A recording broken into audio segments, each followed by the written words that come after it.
Anunnaki padí zostupa cesta cez stred zeme. 13 bolo číslo návratu, číslo cyklu, číslo príchodu.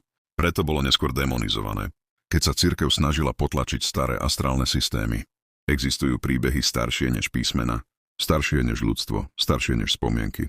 Sumeri ich zapisovali klinovým písmom, Hebrejci ich uchovávali vo svojich zbytkoch a Gréci ich pretransformovali do svojich mytológií.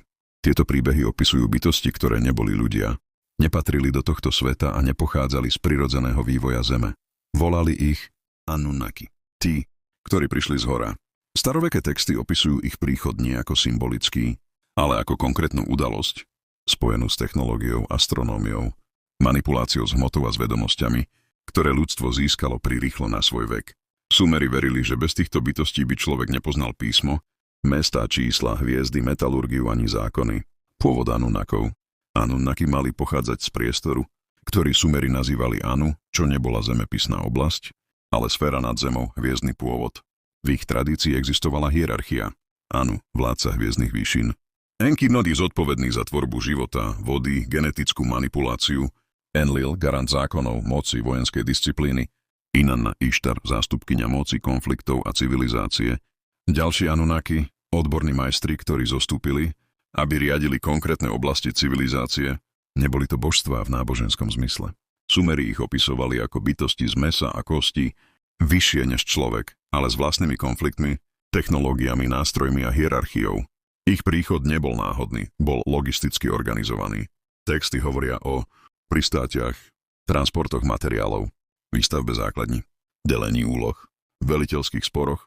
Toto vyvoláva obraz inteligentných návštevníkov, ktorí mali vlastnú misiu. Misia na Zemi a zásahy do človeka. Sumeri tvrdili, že Anunnaki neprišli ako turisti. Prišli kvôli práci, či už šlo o ťažbu, výskum alebo kolonizáciu.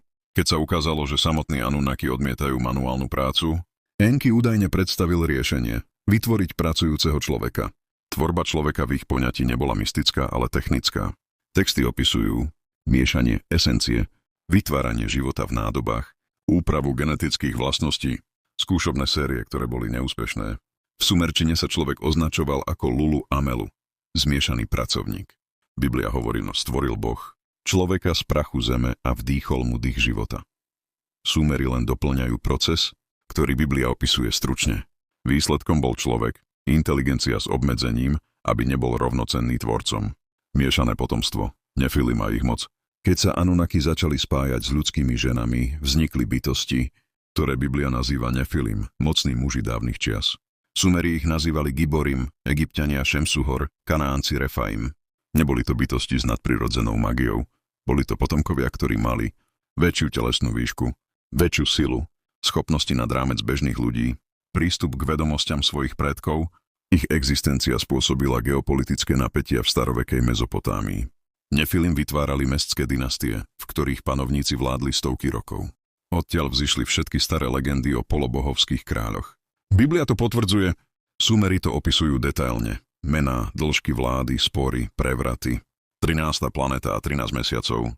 Staroveké kalendáre používali 13 mesiacov. Rok mal 364 dní plus jeden sviatočný. Číslo 13 predstavovalo úplnosť cyklu. Toto číslo bolo spojené s planétou Nibiru, Nirugu, ktorá mala byť podľa Sumerov prechodnou planétou ich návštevníkov. Varianta modelu bola takáto. 12 známych telies, Slnko, Mesiac plus 10 ďalších. 13. objekt. Planéta s eliptickou dráhou, ktorá sa vracala po dlhom období. 13 bolo číslo návratu, číslo cyklu, číslo príchodu. Preto bolo neskôr demonizované, keď sa cirkev snažila potlačiť staré astrálne systémy. Prečo verili v geocentrizmus? A čo to má s Anunnakmi? Klasické vysvetlenie geocentrizmu hovorí o nevedomosti, ale staroveké kultúry to videli inak. Geocentrizmus nebol len astronomický model, bol to kozmologický koncept. Zem bola považovaná za miesto, kde sa stretávajú sféry. Horná sféra patrila hviezdnym bytostiam, Anunnaki. Stredná sféra bola ľudská prechodová. Stred zeme a brány do iného sveta. V starovekých textoch od Mezopotámie až po Grécko. Existuje koncept brán v strede zeme. Nie v zmysle geografie, ale v zmysle energetického miesta prechodu.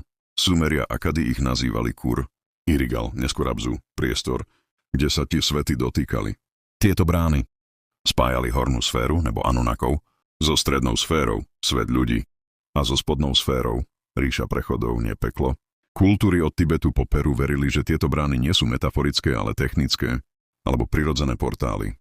Cirkev v stredoveku tento koncept prevzala a pretransformovala. Preto učila geocentrizmus.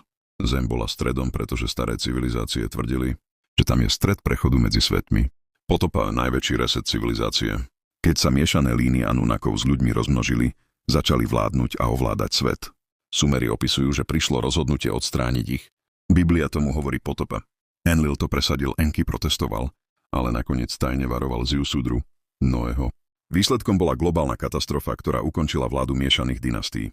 Prečo sa tieto príbehy nachádzajú vo všetkých kultúrach? Mezopotámia, Anunnaki, Biblia Nephilim, Grécko-Titáni, Egypt, Šemsu-Hor, India, Devávia a Asurávia, Sever, Jotunnovia. Všade sa opakuje rovnaký motív. Návštevníci z hora, zásah do ľudstva, miešané bytosti, potopa, návrat čistého ľudského druhu.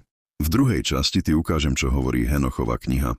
Staroveké texty, ktoré cirkev označila ako apokryfné, obsahujú podrobnosti, ktoré Biblia Genesis explicitne nezmienuje. Tieto texty vysvetľujú priamu súvislosť medzi padlými anielmi, strážcami a prvým hriechom, genetickými a duchovnými dôsledkami pre ľudstvo. Ďakujem za každý like, odber, láskou vaša Truly.